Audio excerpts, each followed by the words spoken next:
Yo te traigo esta bomba puertorriqueña. Yo te la traigo de Cupey, de Vega Baja y de Santurce, de todas partes de Puerto Rico. Esta bomba yo la dedico a toda mi gente de Puerto Rico, a la familia Fontanet, allá en Cupey Alto y Lo Mejía en Vega Baja. ¡Que gocen! ¡Sí! Bomba, bomba, para siempre. Bomba, bomba está presente, aquí lo canta mi gente. Bomba, bomba, para siempre. Baila, baila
So we're going to get started back in 1 minute, folks.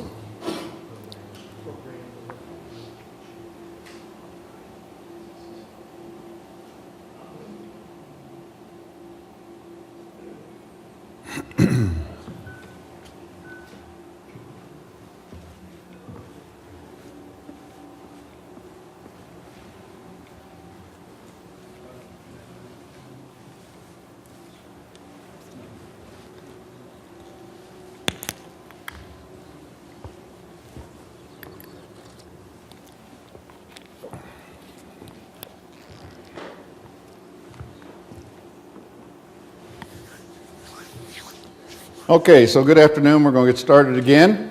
Once again, my name is Tony Dedman.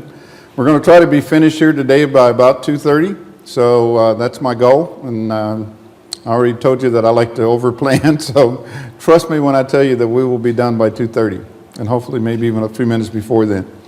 I wanted to start this afternoon. We were talking about market research this morning. And for those of you that are on the phone, I'm up on a website that's called Gsa Advantage. So Gsa Advantage is a website that was put together by GSA.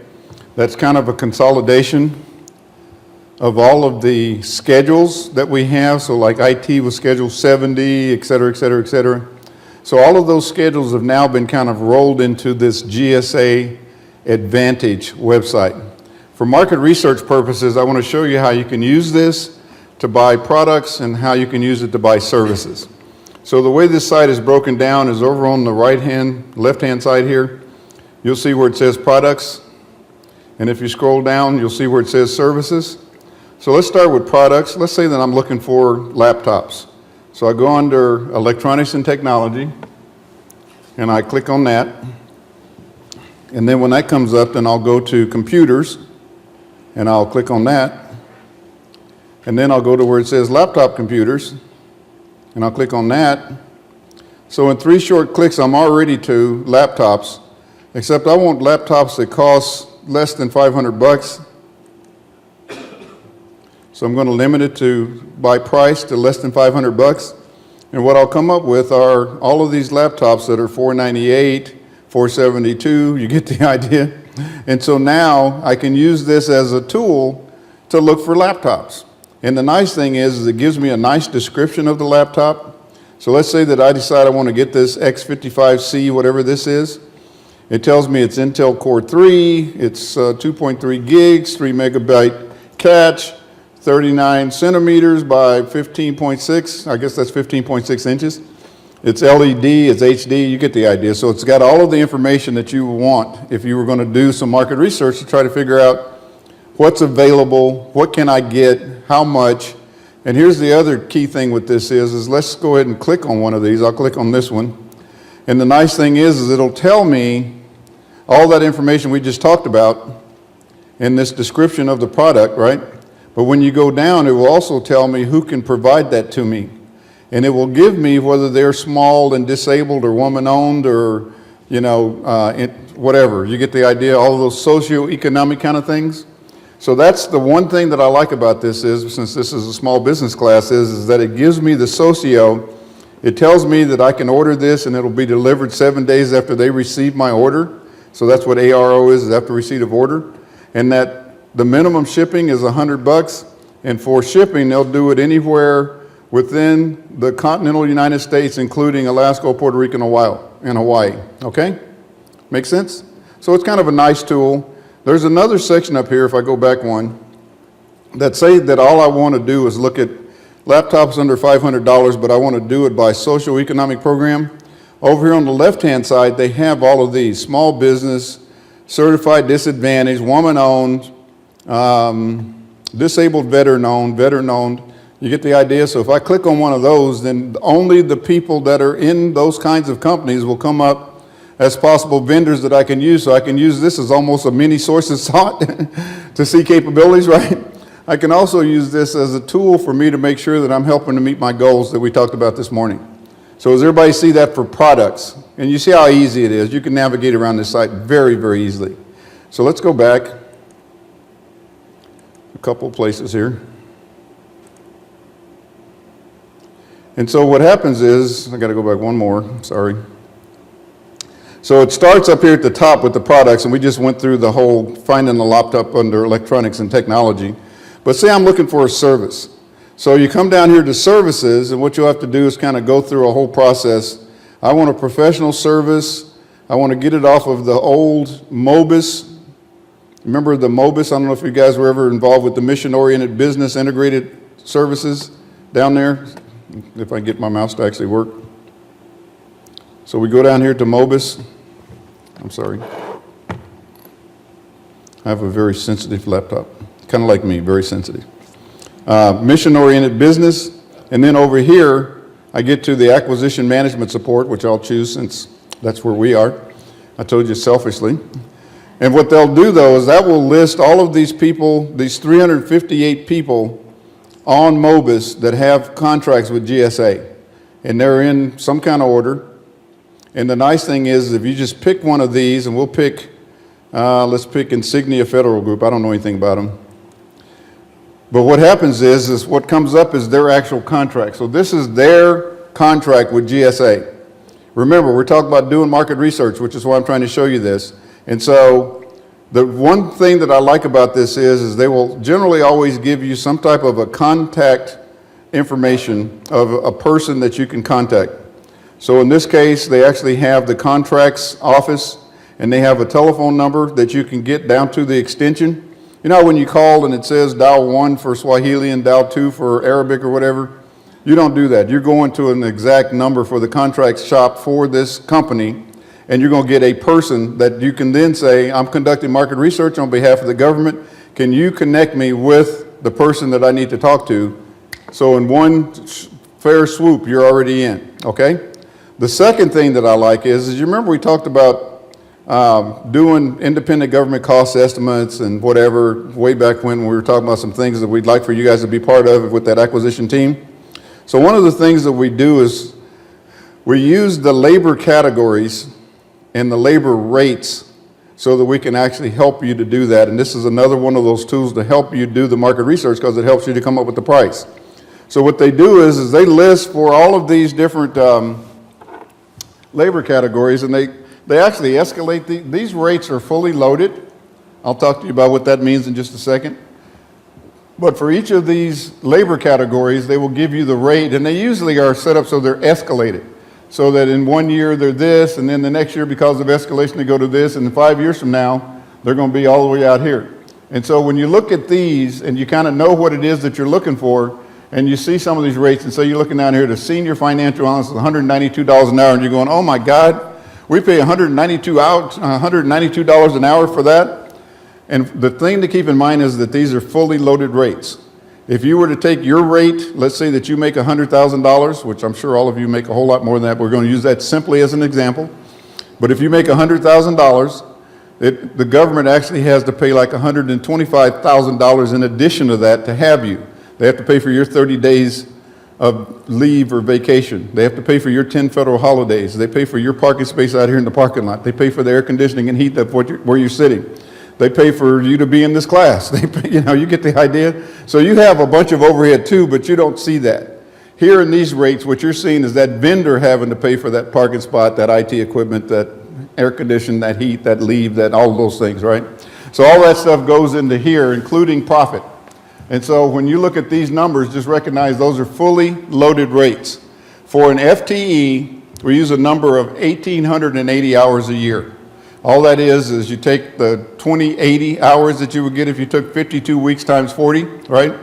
Times 40 hours a week, and that comes up to 2080. You take away 10 federal holidays, you're down to 2,000. If they get 3 weeks of vacation, you subtract 120 hours from that, and you're down to 1,880 hours. Some people use 1920, but that kind of implies they only get 2 weeks of vacation. I don't know if I'd work with the company that only gave their employees 2 weeks of vacation, but you get the idea.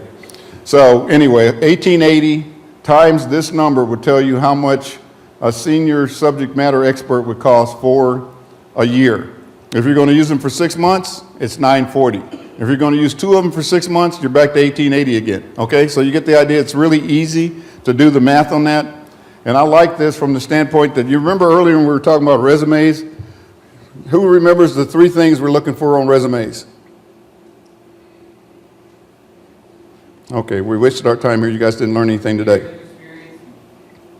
I even gave you a sheet with it on the back. Experience, education, expertise. You remember that? So one of the things that happens is whenever you look at this description of this subject matter expert, the first thing you see is education, the years of experience. Remember, those were two of the things we talked about. And then the third thing was their expertise. So when you look at this, you can use this to kind of designate exactly what it is that you're looking for when you're doing market research from a personnel standpoint, right? What kind of education, experience, and expertise can I expect? And oh, by the way, if your company that you're looking for, if you're looking at 3 or 4 different companies, you can go to this and use this site to actually do some market research on how much it should cost if when you put together your IGCE, and it becomes more specific. It allows you to get to a more refined answer instead of just kind of a ballpark kind of answer. You can get really, really down and dirty with the details. These rates that are published on here are, once again, probably the highest rates. And if you were to actually go to this company, you would ask for a discount from those rates, okay? So just understand that. So that's how you can use GSA Advantage. And as you can see, when you use this, you can get to products or services, but you just need to work it until you get comfortable kind of negotiating through the website. And you can see it's got to be easy if I can do this up on this stage in front of all of you, okay? Plus, if I can do it, you guys will be able to do it in about 13 nanoseconds, okay? So, questions on GSA Advantage? Yes, sir. So we worked with a stakeholder came in, and he provides behavioral health services, and he's in the veteran community, VA facility. So after we met with him, blah, blah, blah. They eventually came back like 6 months later. They were keeping us updated, and they are now on the GSA schedule, as they said. They got a contract with GSA. Okay. So that's the first thought. So my question was, one, it sounds like I saw there the 10-year contract, so they're getting paid by GSA just to be on the schedule. Is that correct? It's a contract. No, so you have what to does actually... Mean? Yeah, what does that mean, number one? That's my first question. Number two, and I can wait if you want. I got the second question. So, okay, so the first question that you have is, how do you get on this? The company has to apply to be on this. They have to go through and show that they have been able to build to these rates, that they have customers that were willing to pay these rates, and now they're going to publish these rates as their rates on GSA schedule for those labor categories. So that's the first thing. Once you get onto it, then I think you stay on, and I'm not the person that does this, my contracting shop does this, but I think you're on for like 5 years or 6 years or some period of time, and it has to be renewed because rates change, and sometimes they want you to have on-site and off-site rates, or depending on what you're doing, okay? So I figured all that, and because it sounded like they were really happy. They felt very accomplished that they got on this schedule, and so I presume it's this pretty puts you in front of everybody that's interested in giving you unless some it's business. like overrun with like everybody's on it. You know, I don't know. I'm not an acquisition specialist. I don't purchase products for the government. Like I hear a lot of different in service space. But so my other question then is, if you're saying you're showing this for market research, and I presume this is really good for market research, as it were. How do you get to just purchasing from GSA schedule, or can you just, since GSA has put hundreds of hours and thousands of hours and thousands of staff to create this website for all of the government, in a sense, why are we still even looking at outside of the GSA schedule? Okay. So I want to think about that, and I want to think about how do I utilize this, and especially we're service-based, what we do. Not that I'm not product-based at all, but I just like to think about that more because why all that labor and why all that accolades for the company? Let me answer that one question. That's how can you use this? So GSA Advantage is set up so that it's for the ease of operation, and you can pick 3 vendors off of this list, and that gives you competition. And you could actually make the purchase, or you can't, but your contracting specialist or contracting officer can make that purchase. If it's for something that's under the simplified acquisition threshold, then you don't have to do a whole bunch of market research just by going there and picking some vendors from that list that are applicable. You've met that requirement, and you can do that. But you were going to say something, Anita? I was going to say the GSA schedules have changed as far as they have to do $25,000 worth of business a year in order to maintain a contract on that schedule. It used to not be that way, but now, and the other advantage to being on GSA's schedule is it reduces the PALT time, the procurement acquisition lead time, for the contract shop. So if they're going out on Fed Biz Ops, they have to have an acquisition out there for 30 days, where on the GSA schedule, they can do it as whatever is, because they're considered commercial services, whatever is reasonable. So the CO makes that determination of what is reasonable. I've seen things go out there for like 2 days, but that's usually simplified acquisitions, and especially this time of year. But I've seen larger procurements go out there for 2 weeks, an average, wouldn't you say an average of 2 weeks, Chuck? On schedule. It depends on the contract itself, and it depends on what's reasonable. And GSA does not pay the company. GSA is fee for service. The government pays GSA for using that contract vehicle, if that helps you. So let me explain fee for service, because that's something that begs another question, right? So GSA, like HHS, is an appropriation. You saw that you guys get a big appropriation for $751 million for this and $1.1 trillion for everything, right?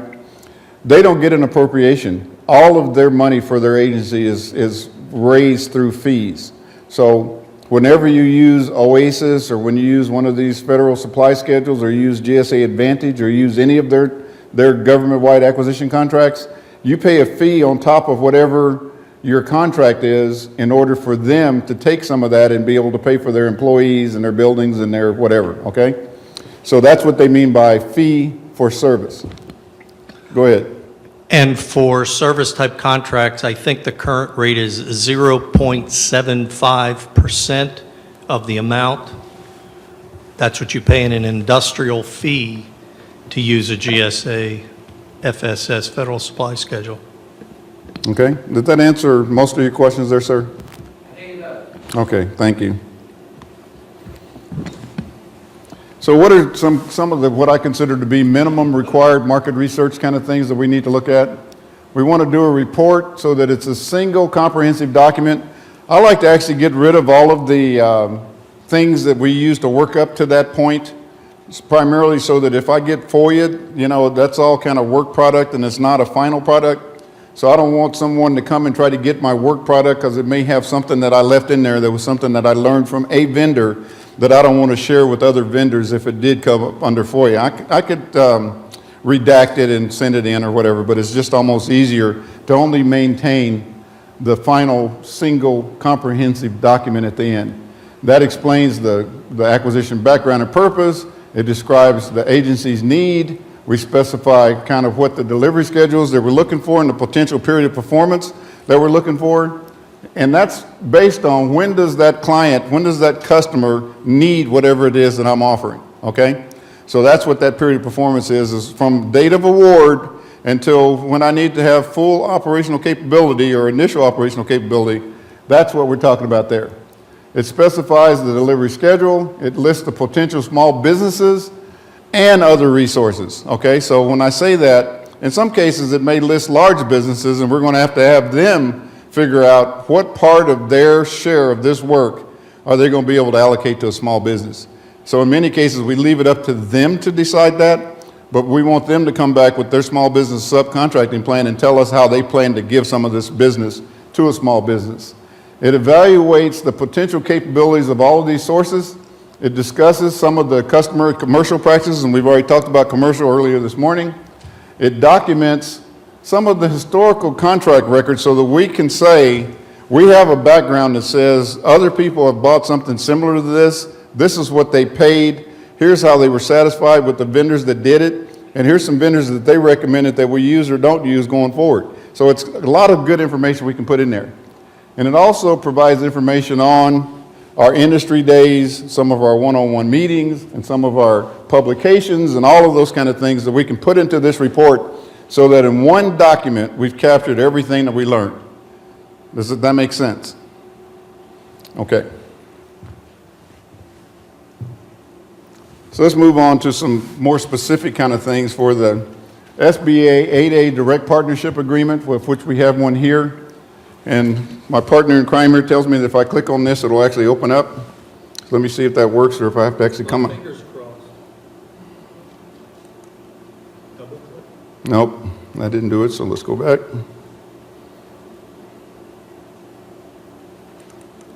That You didn't, have to be out of that. so I gotta escape and then do it. Back to,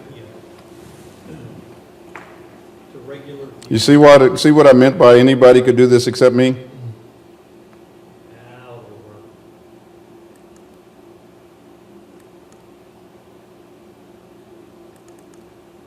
Oh, there we go.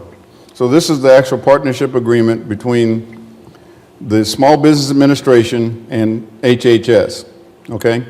And the purpose of this is to look at the SBA and the HHS and to delegate some of the contract execution functions that would be SBA's jobs down to HHS. The objective is to delineate the responsibilities, to establish procedures, and to establish that SBA will respond to a letter within 5 working days if the contract is valued at more than that $150,000 that we talked about. A couple more things. They want to emphasize that although the SBA delegates the authority to sign the contract, on its behalf, it remains the prime contractor for all 8A contract awards. And that's kind of important because remember what we said is we're trying to put emphasis on the fact that we want to get these. SBA has a goal that they're trying to meet for 8A contracts in addition to all those other goals that we talked about. Yes, ma'am. One of the things I want you to think about when you decide to put a procurement in the 8A program, when it goes in the 8A program, even though there's been some recent changes to the FAR, it is very difficult to get it out of the 8A program. So I know sometimes, and I've seen this a lot at CMS, is end of the year you have money and there's no time to compete it. You say, let's put this in the 8A program. I know an 8A that can do this work. It comes up for recompete and you say, I want to pull it out of the program. You need to look forward in your program. Is it going to continue? And if it's going to continue, is the 8A program the right thing, the right program for it? Because I'm telling you, once it's there, it's challenging to get it taken out. Second thing, as Tony said, SBA is the prime on these contracts. If you have any problem with the performance of the contractor, you need to document. Remember, SBA is the prime. So you need to be coming to me and SBA to try to work out those problems. It is a little different than any other contract. Any questions regarding that? Okay. Thank you. So anyway, so this partnership agreement is there, and for those of you that got the electronics, which I hope is all of you, but if you didn't, then you can go to your own internal HHS website and you can get that partnership agreement as well, okay? So let's go back to our slideshow.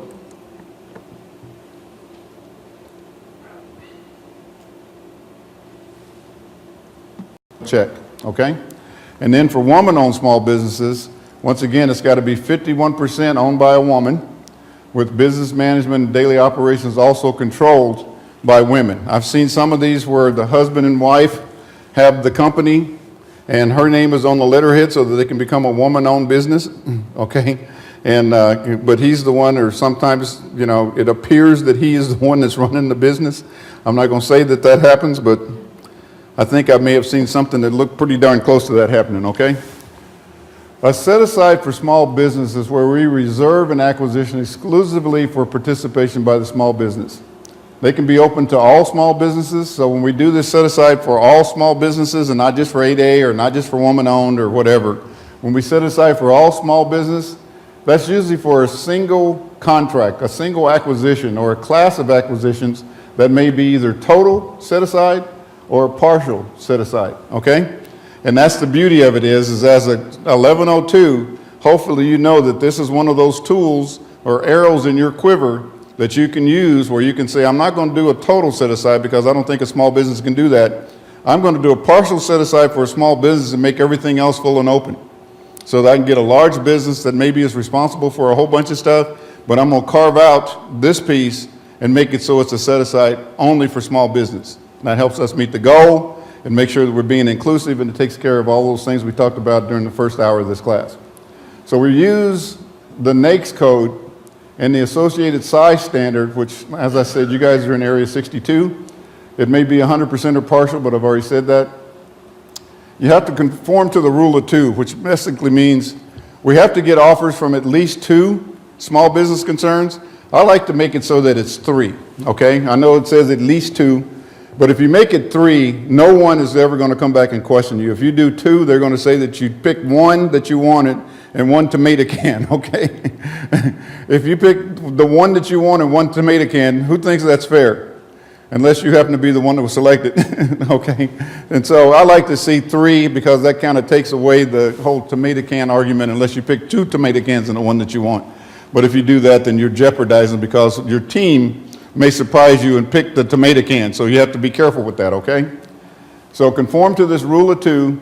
Awards are going to be made at fair market prices. We can be either competitive or sole source. If we think there's only one vendor that can do this, then we'll have to go through and actually make a justification and approval document for other than full and open competition. That's required for anything that's over $20 million, okay?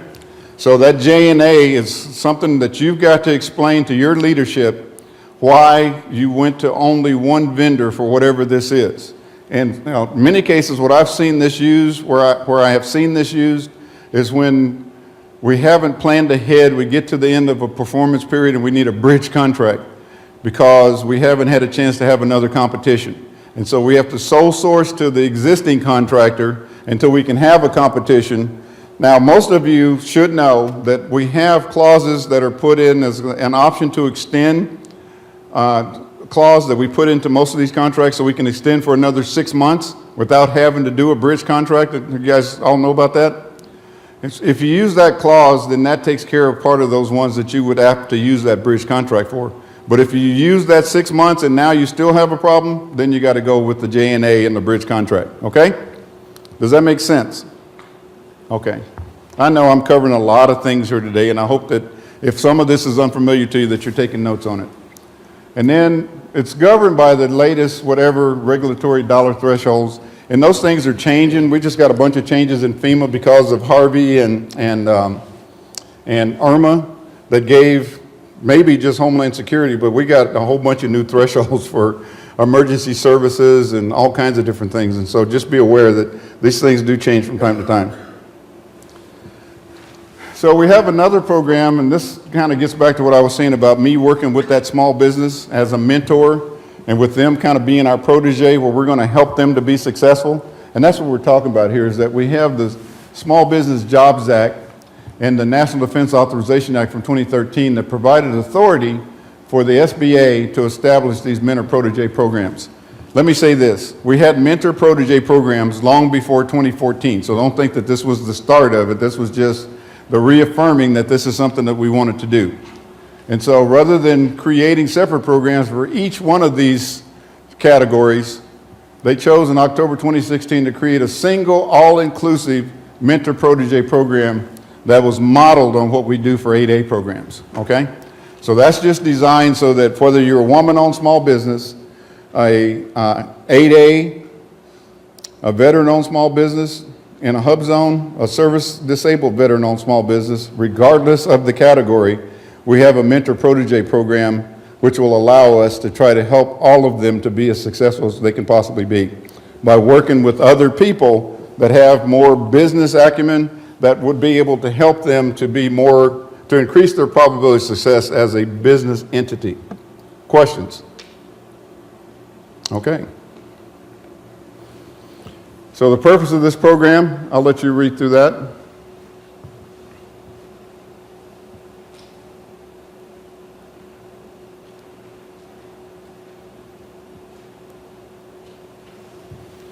So take that first paragraph there. Can you imagine if you've never competed for a federal contract, the things that you don't know? And so by exposing them to some of the stuff I talked to you about with Gsa Advantage and Fed BizOps and some of those kind of sites, can you imagine how much smarter they would be if we could expose them to that? And those are simple things. There's a whole lot more because we can help them with business development. We can talk to them about industry days that they can attend. We can take them to associations that they can contact. There are lots of things that we can do to help one of these vendors to increase their probability of winning business, having business set aside for them, and being able to compete on a building scale to where they become more successful over a period of time. So it's really kind of important. So in the middle paragraph here, we talk about what that assistance is. And notice it's technical, and it's management, and it's financial. It could be some information on where they can go to get loans. We can talk about subcontracts, and that can be a subcontract with me or subcontracts in general, okay? So if I'm the mentor and I have a protege small business that I'm working with, in some cases I can tell them about things that they could do with me where they would be part of our designated kind of go-to vendor for whatever their particular specialty is, or I can talk to them about mentors in general, where they can go out and find a company that they're comfortable with. Since we're not woman-owned, maybe they want to go to a place where the woman is the head person for a large business, and that way they would feel more comfortable, or a minority is the head of that business, or whatever. And so it's just an opportunity for them to get into a position where they feel comfortable with learning about the trade and assistance in performing prime contracts with the government or in joint venture type arrangements. So a joint venture, for those of you that don't know, is where Company A and Company B form a Company C specifically to do one contract. So that contract is not with Company A or Company B, it is with Company C, and Company C is a joint venture only for the purposes that are specified. For all other business, Company A is still a business, and all other business, Company B is still a business. But for this focused piece of work, Company C is their joint venture, okay? And so that's how that works. Questions on that?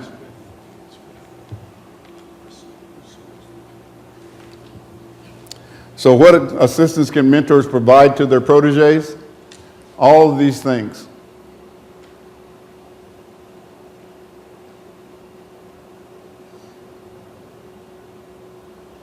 Think of the ones that you see up there that would be the most advantageous for some of the businesses that you work with. Because these are all of the things that if we're going to be working with them as a mentor and we want them to grow as a business, these are all areas that can be very, very useful to them. Financial assistance is the one that gets most of them into trouble. I've talked to some businesses where they're using their own personal credit lines to try to make payroll and things like that, and you're just going, really? That's a little high risk, right? Or understanding about taking out Social Security tax. You know, there's just so many things that you have to know when you're trying to run a business. And most of them, since they've never run a business, they don't even have a checklist to start with. And so having something like this assistance that's available, contracting assistance is another big one, primarily because most of them have never been involved with government contracting. A lot of them have been in the government. They have been in the government as GS 9s, 12s, 15s. Some of them were in the Army, but they weren't in contracting. Some of them were in, you get the idea. But they don't know anything about contracting, so this is their first exposure to trying to figure out, how do I write a proposal? Who do I send it to? What is Fed Biz Ops? You know, some of those kind of basic questions. And so it's always useful to have this kind of assistance. We need to talk about how they can get in contact with other people that are in their business, okay? Because you've seen where Starbucks actually did this, where Starbucks opened up so many stores across the street from each other, next door to each other. One was in the grocery store and they had a Starbucks next door to it. And you're going, what kind of a business plan were they using, right? It worked for them, and in some cases they still have some of that, but they did good market research to know that those things would work. And that's the difference between not doing market research and doing market research, because I looked at it, it made no sense, but I look at it and both places are thriving, so go figure, it must have worked, right? I live in an area over in Rockville right now where they're building these apartments and condos, and we have a bunch of homes, but the millennials want apartments and things like that because they don't want to buy homes. And so they have done their market research to see that that's what the market is looking for right now, is not buying homes. They want apartments and condos that they can live in with another friend or two friends and afford, and they don't have cars, they take the metro, you get the idea. So it's a different thing, but you've got to do market research to understand what it is that's going on out there. The same with business development assistance. When we went from being just a regular large business to working with small businesses because that's where the business was. I had to go into my CEO at the time and have a conversation with her about the fact that since the government was leaning more toward small business, that it was to our advantage to try to get strategic teaming partners that were small businesses. And the reason that we did that is my theory was that 50% or 49% of something was a whole lot better than 100% of nothing, okay? And by using that theory, that's how we got into the mentor protege business, and we've been successful for several years as a result of that. And that's what I mean by helping them with business development and strategy and identifying partnership opportunities, because in many cases, they won't have a complete solution, but they may have a solution that could be a complement to another company's solution. So if you're making a car and all I can make is the airbags, you know, if you're making a ship and I can make the oars, you know, whatever it is, just figure out what it is that the small business can do, and then that's where we want to bring them in. And then down here is just kind of the general and administrative assistance, because in many cases they don't have the hiring programs and those kind of things down pat. Yes? Go to slide 40 next. That's the one that fell out of sync. Okay. Have you done it? I have to call Karen or Crystal. Okay, slide 40. So, for those of you that are following along, we're on slide 40. We went from 36 to 40, but we'll go back. So, the SBA defines a joint venture as an association of individuals or businesses, and it just explains what I did. So read through what a joint venture is, and then read through what teaming is, and I think that'll help you a lot to understand, probably better than what I just said.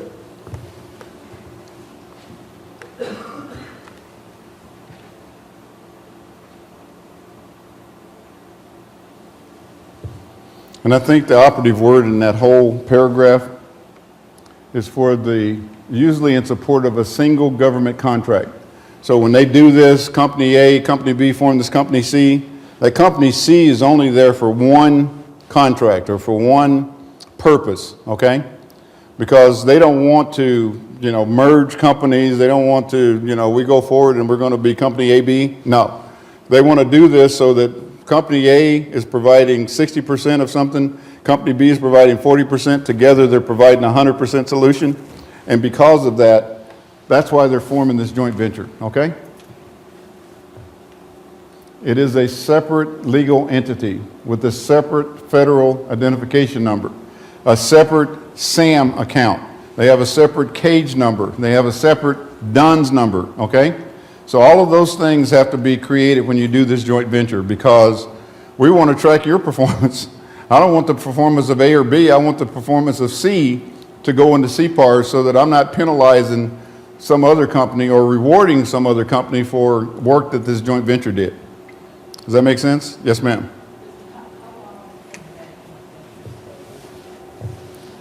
So the question was, how long can the joint venture stay? And since I'm not a lawyer and I don't actually play one on TV, I don't know how long.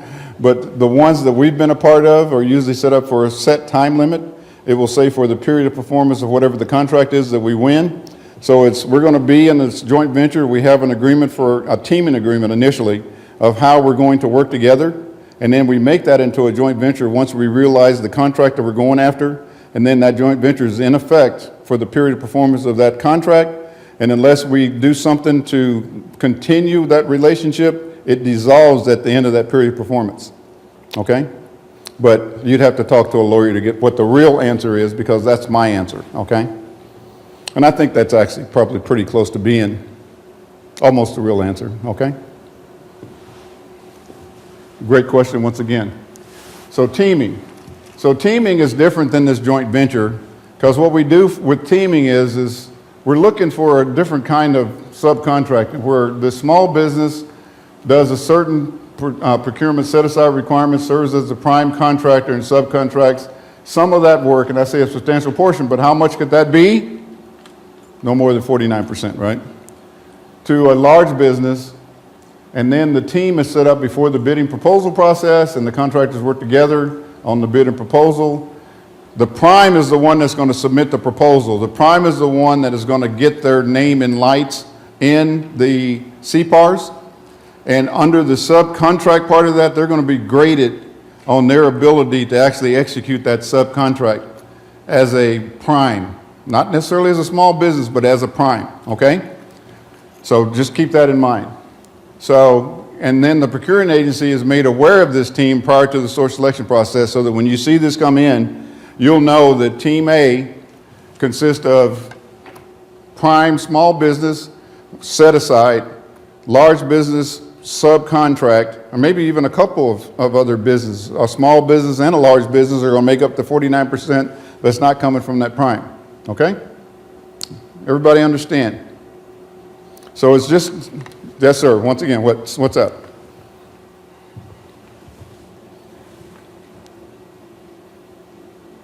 I just want to know how, it seems like you're explaining it, but I just want to, I guess, learn how they do that. I presume the SBA's, or through the Protege mentor program would join together with other small businesses that are kind of starting out? Or is this something they would, I mean, you're just giving us like a familiarization to understand that a lot of companies do this when it comes to bidding for big contracts. I mean, are you saying this is done through the SBA, or this is something that we should think about when we're doing market research, or? Right, so this is not just for something that's under the SBA. This is something that companies can do. It is something that's encouraged by the SBA, obviously, that with the Mentor Protege program for them, they're looking for businesses that have some business acumen to team up with businesses that don't have as much so that they can learn from each other, okay? And in some cases, they're going to work together in a teaming agreement so that at the end of the day, they're going to be delivering a 100% solution.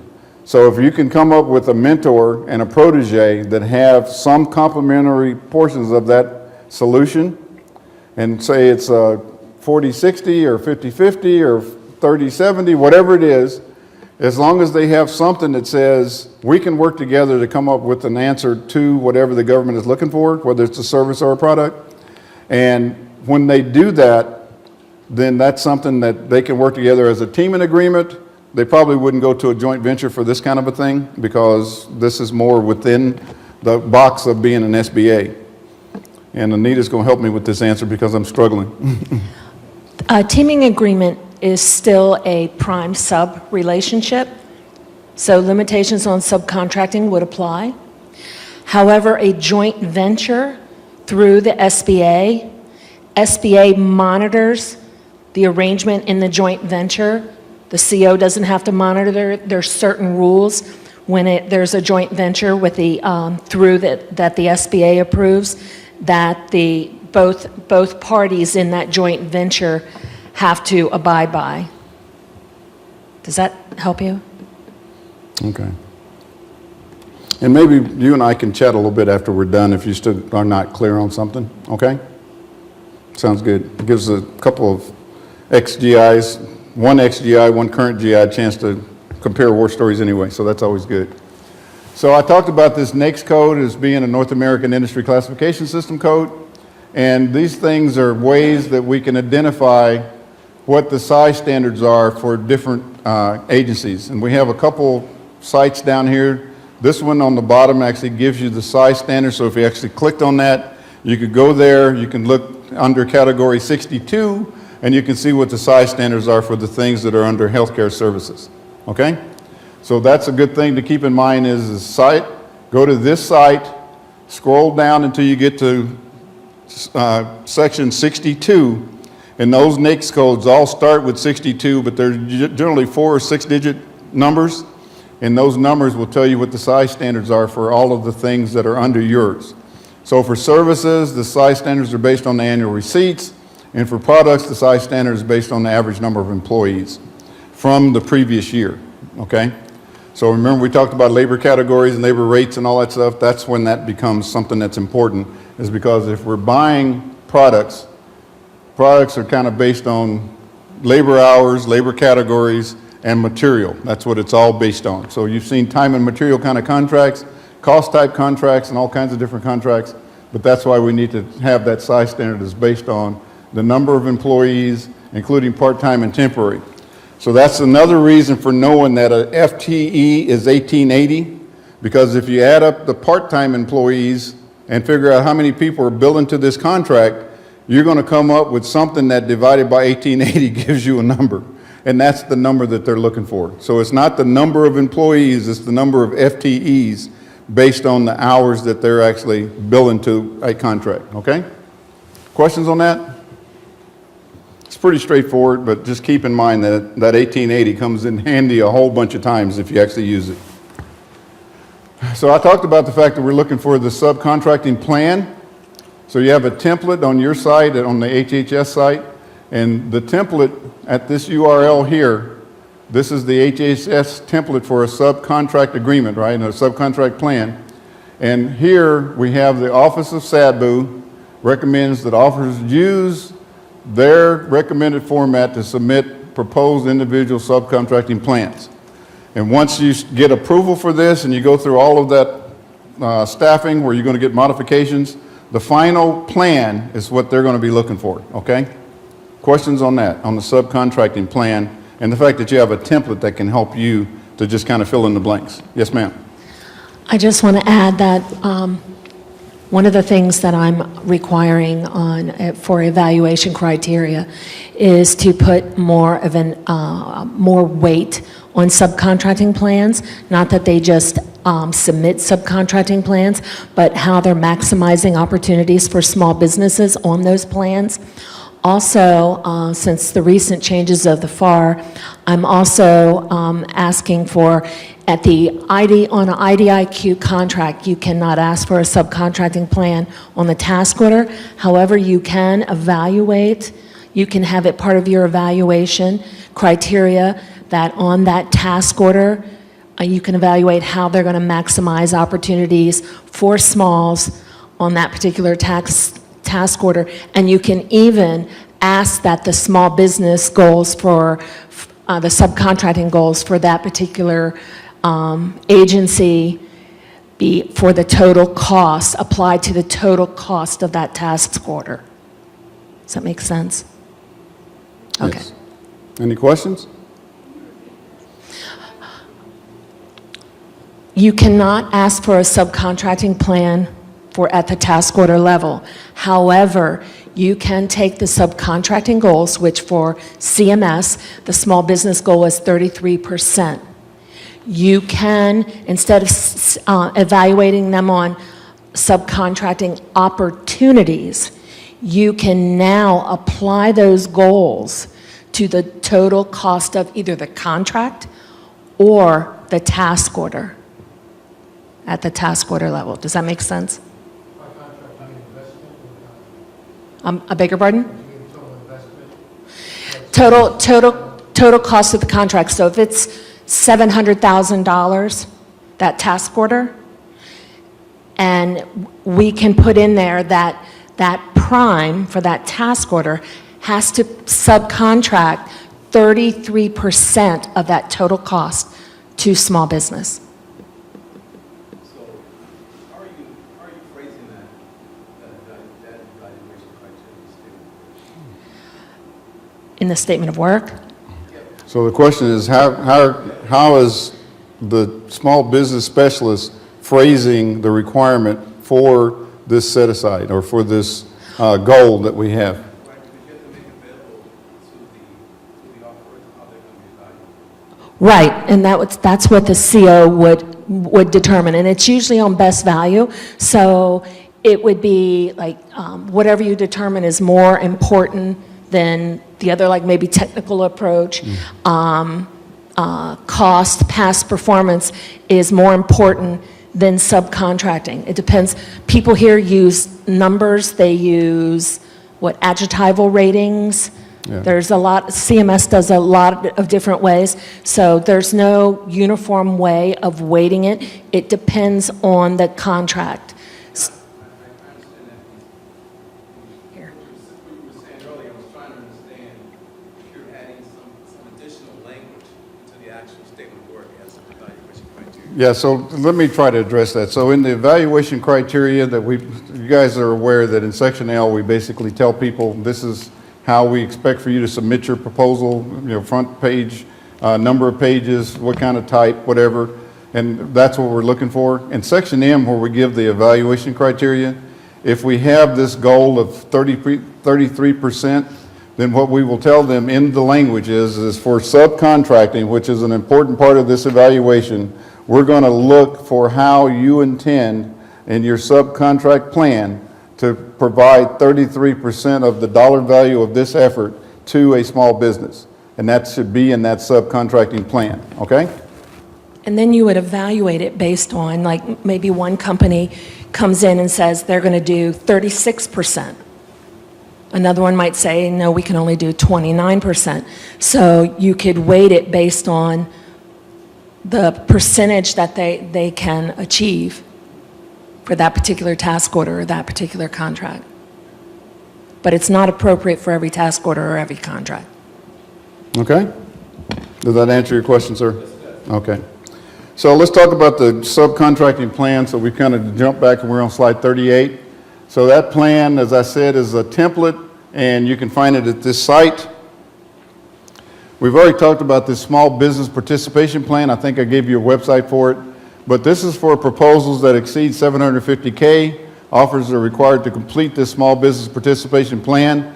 And in this, they need to tell us how they intend to meet those small business objectives. So this is the plan that I told you about that we're going to evaluate their proposals on, and that goes into section M of the RFP so that vendors know that we're going to hold their feet to the fire on their ability to meet this, and that we're going to evaluate their proposals on the story that they tell us on how they intend to meet this, getting back to your 33% versus 29%. If our goal is 33% and you come back and say, we've pulled our hair out and we can't come up with the way that we're going to use more than 29%, that's something that we have to take into the evaluation criteria. And they may not get a blue, they may get a green, or they may get a yellow or something, right? And so using whatever criteria we have, it's going to be based on how they articulate their ability to meet the goal that we've assigned for them. Okay? Questions on that? Okay. Thank you for all of the assistance that you've given us today. Okay, so I've already talked about this slide, so we can skip this one. And we've already talked about joint ventures. So let's talk about competitive range. So competitive range is, this is where we get a whole bunch of proposals in. And one of the things that we're trying to do is see if we can put that through some type of a funnel so that we can narrow down those vendors so we get to the ones that have the highest probability of actually delivering to us at a lower risk the product or service that we're trying to obtain. So the competitive range is where we identify who's in and who's out, okay?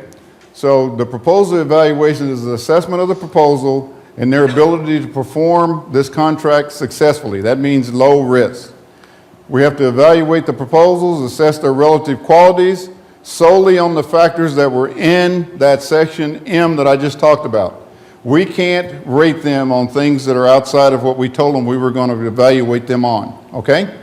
So in section M, we're going to tell them these are the qualities that we're looking for, these are the factors we're going to use to evaluate that, and the sub-factors that we're going to use that are in the actual RFP. They have to be conducted using any one of those rating methods, and that's why Anita was saying sometimes we use numbers, sometimes we use colors, sometimes we use equal or less, and all of those kind of words in there. But all of them lead to the fact that we're going to evaluate proposals. When we do a technical evaluation, we are not evaluating proposal A against proposal B and against proposal C. What we're doing is we're evaluating proposals A, B, and C against the evaluation criteria. And their ability to meet that criteria gives them what their score is, and then we take those final scores and we use those to evaluate A versus B versus C. Does that make sense? So we're not doing A versus B or B versus C. We're doing A, B, and C versus the criteria. And once we see what that score is, then we take those scores and evaluate them against each other. Okay? That's how we make sure that this system actually works. So we can use any method, but we have to make sure that whether it's a color or adjectival or numerical or ordinal, all of those different things, as long as they give us the ability to down select. Because once we go through this process, and let's say we have 25 proposals, but we really want to narrow this down to the ones that have the probability of actually delivering a successful product or service, okay? Once we do that, we can go from 25 down to 8 or 25 down to 5 or whatever our number is that we're looking for So that now in that competitive range, we only have the people that have a chance of delivering what it is that we want. We have to then do a debrief for all of the people that are no longer in the competitive pool. Now, we don't tell them, we're doing a debrief of you because you're no longer in the competitive pool. What we do is we debrief them and tell them that they're no longer in the running for this product or service that we're going to buy. And we can then invite them in for a debrief. And when they come in for the debrief, we can tell them, here were the deficiencies you had, here were some issues or things that we, weren't able to resolve, or whatever they were, significant weaknesses and strengths. I usually like to start with the strengths so that we get it on a positive note, and then we go to the weaknesses, and then finally, if they have a deficiency, this is the real reason that you're no longer in the running for this, is this deficiency. So the next time that you submit a proposal, keep these things in mind, and what you'll do is increase your P-win, your probability of win, by using this lesson that we're trying to give you to improve your ability to give us proposals that we really want or need.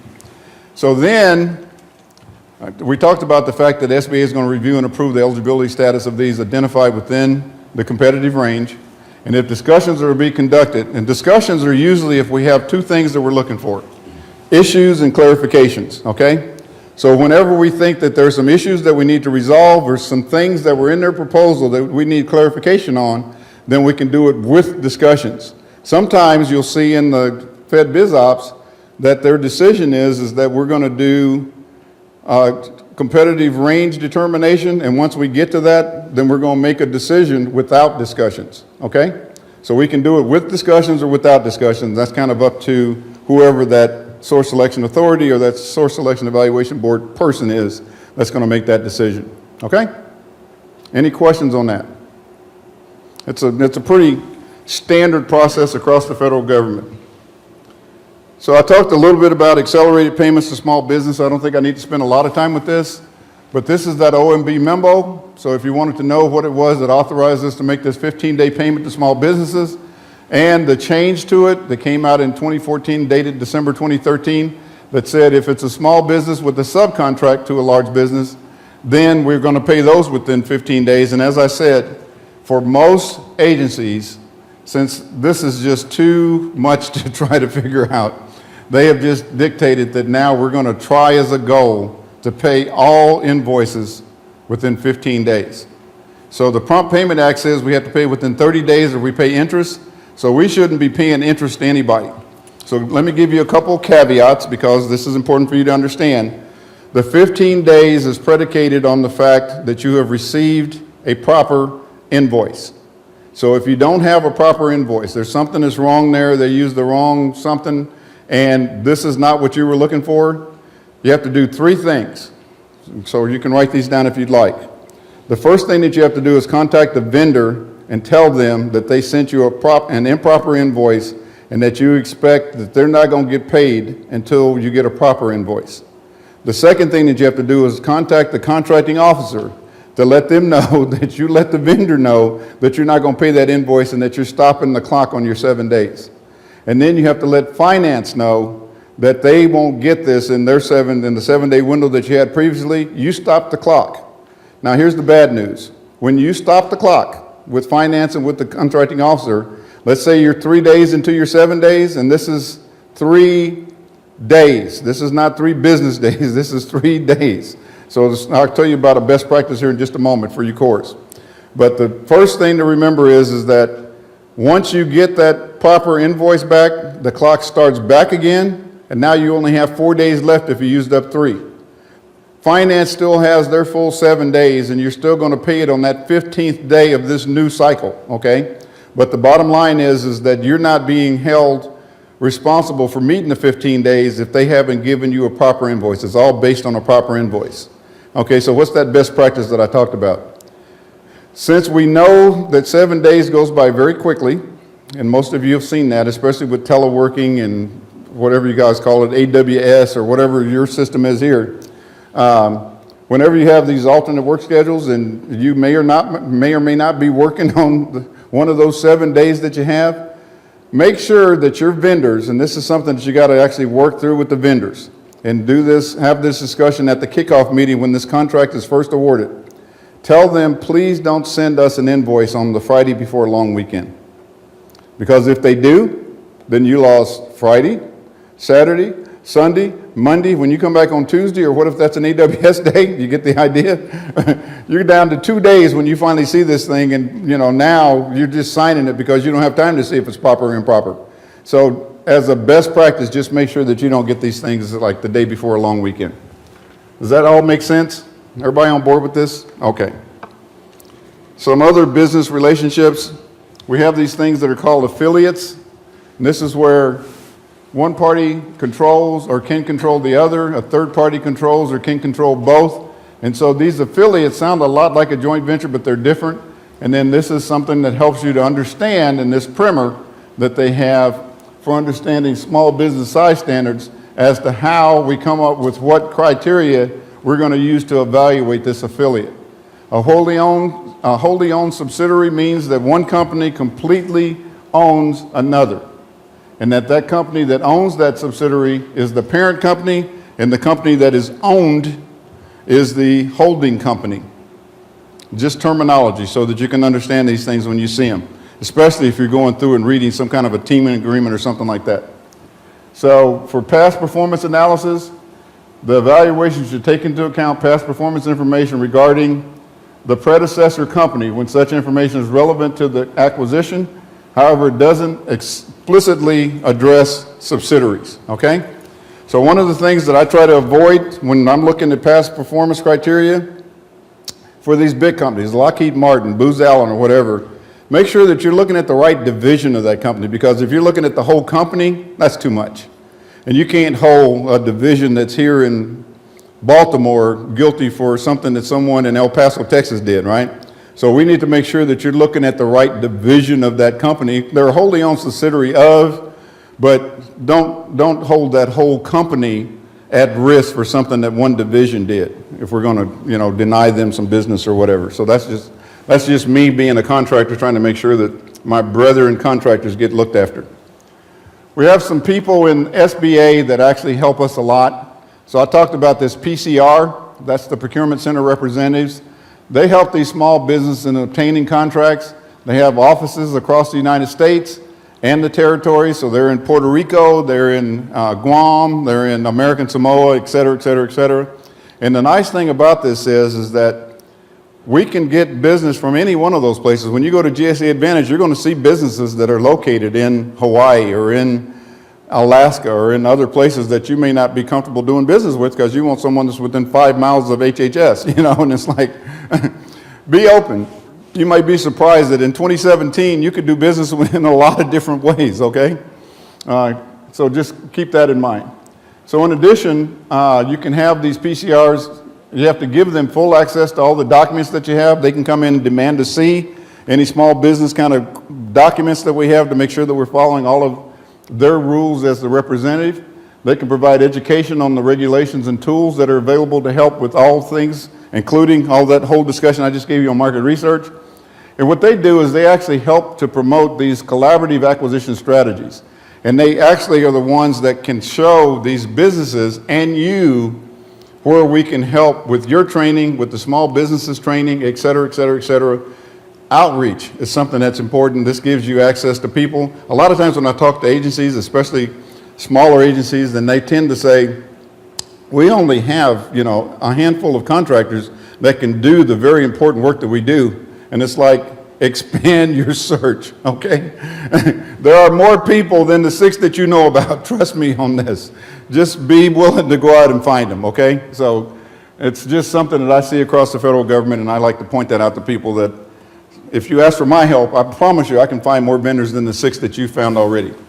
Trust me on this, because I'm going to open that aperture up a lot wider. We have these commercial market representatives, and they do all these things, including these compliance reviews of primes, counseling small business on how to obtain contracts and subcontracts. They do a little bit of matchmaking to facilitate subcontracting to these small businesses, but the biggest thing they do is they provide orientations and training on the Small Business Assistance Program, and both small and large businesses have access to that because there are a lot of large businesses that are going, how can I meet my 33% or 23% requirement?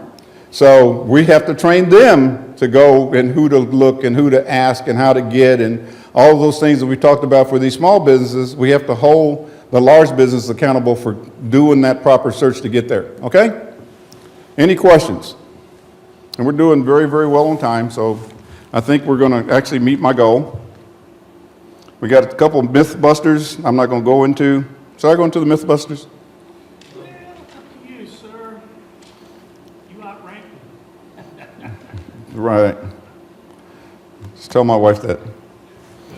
So anyway, so we have these myth busters. I just go through a couple of these because what happened is they put out a bunch of these. This is the latest one that came out from Leslie Field, and she's the acting administrator for the Office of Federal Procurement Policy.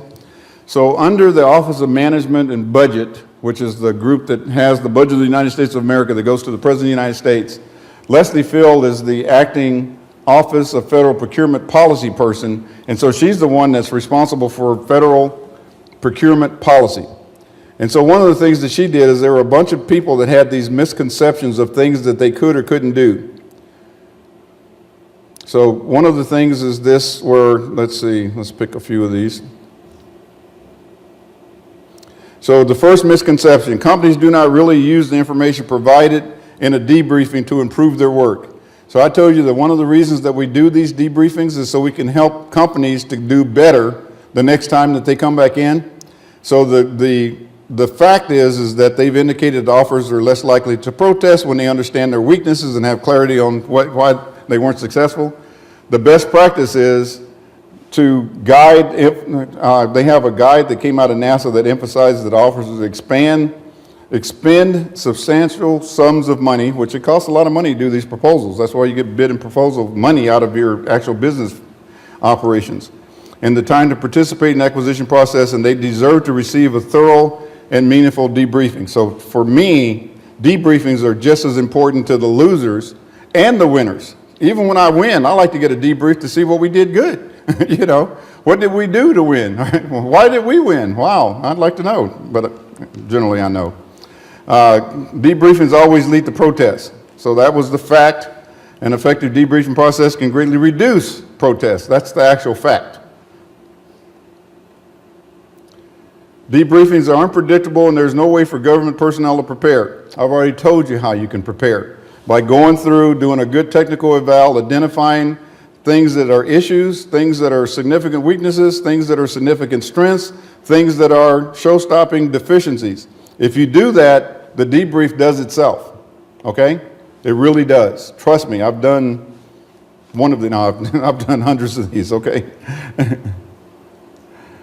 Contracting officials should provide minimal feedback for procurements conducted under the FSS or when using simplified acquisition procedures, because offers who participate in these acquisitions use these tools, understand that the agencies are only required to give those offers a brief explanation of why they didn't receive an award, okay? But the fact is that it does provide meaningful debriefings, can improve the government's ability to gain better value, even for these simplified acquisition type things, okay? So debriefings have value. I think that's the takeaway from this whole Mythbusters thing, okay? Any questions on that? There are more. Yes, sir. Just a comment. Go ahead. This one's not working. Oh,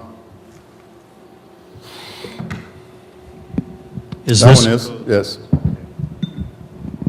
as a contracting officer, I spent probably 30 years without a protest or any negative from a contractor, simply because I took the practice of talking, explaining, sharing, informing, and debriefings are a great way to do that. And in the federal acquisition regulations, very quickly, under protests, part 33103, it says, prior to submission of an agency protest, all parties shall use their best efforts to resolve concerns raised by an interested party at the contracting officer level through open and frank discussions. I've been in many a debrief, and when the contractors find out the reasons why, and they're very valid, they go, thank you. Now we'll know the next time we'll do a better job at this. And that's really what the win-win is on an unsuccessful offer or when we have a debriefing. So work with your contracting officer. Remember, you got to watch what you say as a core or a PM or PO, but always work with your contracting officer.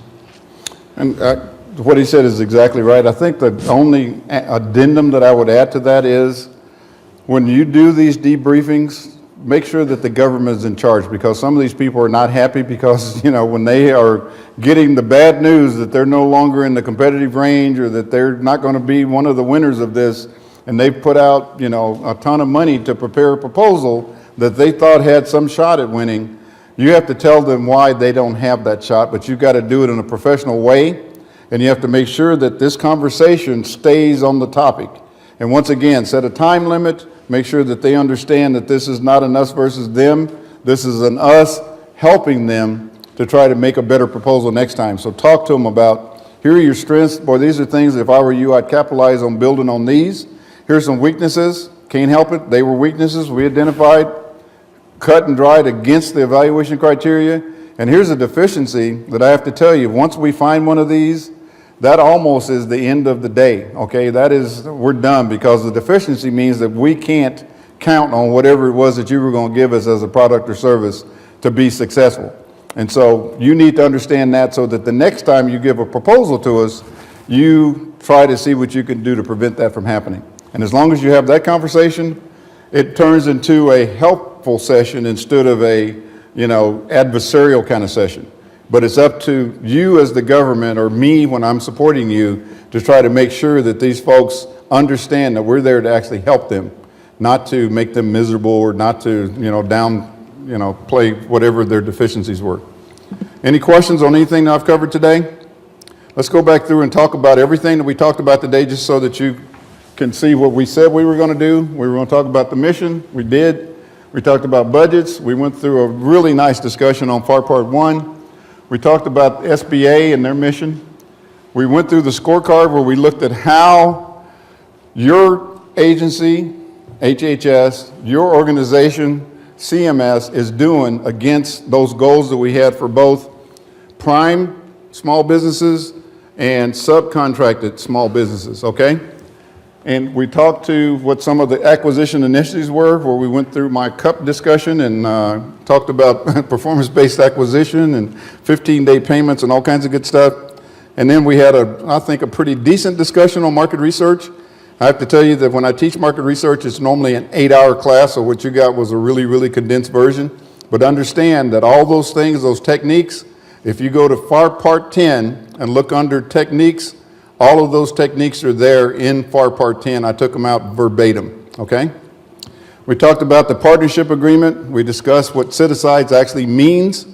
We talked about mentor protege so that we can actually make these small businesses more successful and increase their probability of being successful into the future. We talked about NAICS codes for just a couple minutes, subcontracting plans, small business participation plans. We talked about joint ventures, accelerated payments, competitive ranges, and then roles and responsibilities we talked about for the PCR and the commercial reps and all those kind of people from SBA. The only thing that we really didn't do a lot of discussion on is vendor communication, so let me just go through just a real quick summary. If you are a program manager and you want to talk to a contractor and you have a contract with them, then as long as you're talking programmatic things, then program managers are allowed to talk to them kind of unfettered. If you're talking contractual things, that conversation should go through the core. That core is the contractual conduit for us having conversations with contractors when we come from a program office or a project office, okay? More importantly, the contracting officer can have unilateral communications with the vendor for things like administrative changes, exercise of an option. If we're going to terminate them, you know, we don't need to make that bilateral communications because those are things that are kind of cut and dried. We do have this one big caveat, and that big caveat is that we have a contract with the prime. That prime has a contract with their sub. And so we are restricted to not having conversations with that sub because we don't have a contract with the sub. It's called privity. We don't have the privilege of actually talking to them without going through that prime. And so for purposes of communications with the vendors, we need to make sure that if we're under contract to them and they have a contract with the sub, that we don't abuse that and go directly to that vendor without their permission, okay? The other thing to keep in mind is that we can talk to vendors as much as we want to before an RFP goes out. Once that RFP hits the street, then what we say to one, we have to publish and say to all. Questions and answers. The question and the answer have to be on FedBizOpps and published for the world to see, okay? Any questions on anything that we've talked about today?